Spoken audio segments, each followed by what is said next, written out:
হাসিনার বিপক্ষে কথা বলতে কোনো ক্যাম্পাস লাগে না, ভারতের বিপক্ষে কথা বলতে কোনো ক্যাম্পাস লাগে না। ব্যাপারটা হচ্ছে কি জানেন, হাসিনাকে আমরা তাড়াই দিছি না, হাসিনাকে ভারত গিলতেও পারতেছে না, ছাড়তেও পারতেছে না। যা তিনটে ভারত আরেকটা চেষ্টা করতে চায়, দেখা যায় হাসিনাকে ঢুকানো যায় কিনা।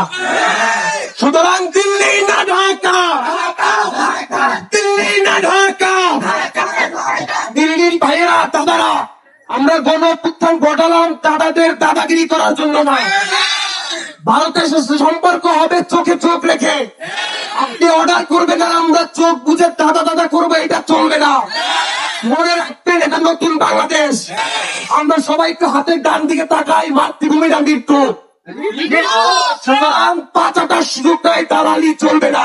ভারতের সঙ্গে আমাদের সম্পর্ক হবে বন্ধুত্বপূর্ণ সম্পর্ক হতে পারে ঠিক তখন যখন ভারত মনে করবে বাংলাদেশ একটা রাষ্ট্র, বাংলাদেশের অভ্যন্তরীণ বিষয়ে ভারত কোন রকমের মাঠ করাবে না।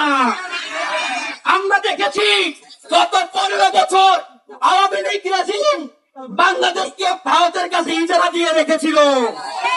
ভারতকে, দিল্লিকে, মোদীকে স্পষ্ট করে দিতে চাই বাংলাদেশে আওয়ামী লীগ রেজিম শেষ হয়ে গেছে। বাংলাদেশের মানুষ আজ একতাবদ্ধ হয়েছে।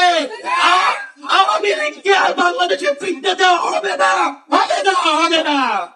সুতরাং ভারত যদি আওয়ামী লীগ আমলের মতো আমাদেরকে আদালত মৌলবি বানাইতে চায়, তাদের প্রতি আমাদের স্পষ্ট জবাব, শরীরে এক বিন্দু রক্ত ফোটা থাকা পর্যন্ত আমরা ভারতের আধিপত্য মেনে নেব না, নেব না, নেব না।